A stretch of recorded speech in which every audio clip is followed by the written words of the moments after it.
Hello दोस्तों, नमस्कार। मैं हूं एडवोकेट मनीष द्विवेदी। आज हम बात करेंगे एक बहुत ही कॉमन और इम्पोर्टेंट इशू पर, प्रॉपर्टी डिस्प्यूट। अगर आपके घर में, फैमिली में या किसी भी प्रॉपर्टी को लेकर आपको लीगल प्रॉब्लम हो गई है, तो आपको कैसे अपने राइट्स को प्रोटेक्ट करना है और डिस्प्यूट को सॉल्व करना है, ये वीडियो आपके लिए है। चलिए जानते हैं प्रॉपर्टी डिस्प्यूट सॉल्व करने के प्रोसेस के बारे में। प्रॉपर्टी डिस्प्यूट क्या है साथियों? अगर आपको अपनी प्रॉपर्टी, लैंड, हाउस, फ्लैट या कॉमर्शियल स्पेस को लेकर किसी से डिस्प्यूट हो रहा है, तो वो प्रॉपर्टी डिस्प्यूट कहलाता है। ये डिस्प्यूट हो सकता है क्या क्या? लीगल हेयर्स के बीच, या जॉइंट फैमिली प्रॉपर्टी का डिवीजन, ट्रांसफर ऑफ प्रॉपर्टी के बीच, टाइटल डिस्प्यूट के बारे में ऑनरशिप इशू आ सकता है, लैंड एक्रोचमेंट के बारे में भी आ सकता है। इसलिए प्रॉपर्टी डिस्प्यूट को समझना जरूरी है ताकि आप अपने राइट्स को प्रोटेक्ट कर सकें साथियों। दूसरी चीज, यह प्रॉपर्टी डिस्प्यूट सॉल्व करने के इनिशियल स्टेप ले सकते हैं। पहला स्टेप है, पहले फैमिली में सॉल्यूशन ढूंढें, यानी सबसे पहले फैमिली लेवल पर बात करें। अगर आपको लगता है कि डिस्प्यूट सिर्फ मिसअंडरस्टैंडिंग की वजह से हो रहा है, तो डिस्कशन से सॉल्यूशन ढूंढना सबसे आसान तरीका होता है। अगर बातें क्लियर ना हो रही हैं, तो मीडिएशंस का ऑप्शन भी अवेलेबल होता है साथियों, जिसमें एक थर्ड पार्टी मीडिएटर इन्वॉल्व हो सकता है। सेकंड स्टेप आता है साथियों, लीगल नोटिस भेजना। अगर बातें फैमिली लेवल पर सॉल्व नहीं होती हैं, तो आप लीगल नोटिस भेज सकते हैं उस पार्टी को जिसका आपका डिस्प्यूट हो। लीगल नोटिस में आप अपनी डिमांड और लीगल राइट्स को मेंशन कर सकते हैं। अगर उन्होंने प्रॉपर रिप्लाई ना दिया हो, तो कोर्ट में केस फाइल कर सकते हैं। प्रॉपर्टी डिस्प्यूट को कोर्ट में कैसे फाइल करने हैं साथियों?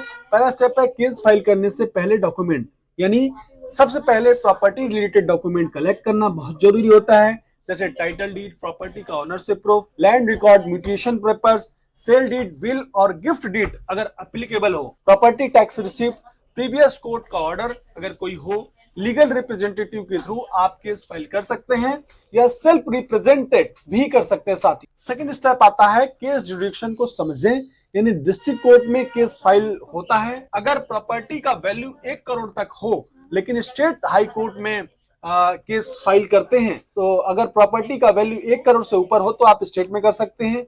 आपको अपने केस की जुडिक्शन समझनी जरूरी है ताकि आप सही कोर्ट में फाइल कर सके। Legal ways to solve property dispute को समझते हैं साथियों। तो पहला ऑप्शन आपके पास है mediation and arbitration.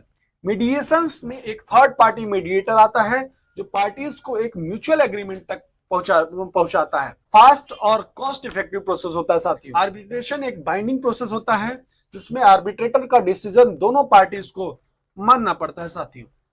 Second option आता है लोक अदालत का। अगर दोनों पार्टीज एक सेटलमेंट पर पहुंचना चाहती हैं, तो आप लोक अदालत में भी केस ले जा सकते हैं। ये केसेस फास्टर और चिपर होती हैं और डिसीजन फास्ट मिलते हैं साथियों इसमें। अब बात करते हैं कोर्ट में केस की प्रोसेस के बारे में। केस की हेयरिंग, कोर्ट आपके केस को हेयरिंग के लिए शेड्यूल करती है। उसमें आपको एविडेंस प्रेजेंट करना दोनों पार्टीज अपने एविडेंस प्रेजेंट करती हैं जो उनके फेवर में हो। दूसरी चीज है कोर्ट डिसीजन। अगर कोर्ट को लगता है कि केस क्लियर है, तो वो ऑर्डर पास करती है जो आपके फेवर में हो सकता है। प्रॉपर्टी डिस्प्यूट के लिए लीगल सॉल्यूशंस के बारे में बात करें साथियों। अगर आप टाइटल डिस्प्यूट, प्रॉपर्टी के लीगल पोजीशंस या इनहेरिटेंस इश्यूज फेस कर रहे हैं, तो आप डिक्लेरेशन सूट या पार्टीशन सूट फाइल कर सकते हैं।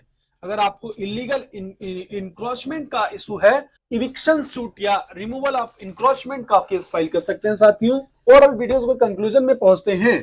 तो दोस्तों, अगर आपको अपनी प्रॉपर्टी को लेकर कोई डिस्प्यूट हो रहा है, तो आप सबसे पहले अपने राइट्स को समझिए। आपके पास कोई लीगल ऑप्शन है जिनके जरिए आप अपने केस को सॉल्व कर सकते हैं। मीडिएशंस या लोक अदालत का ऑप्शन चूज कर सकते हैं अपनी प्रॉपर्टी डिस्प्यूट को समझने के लिए।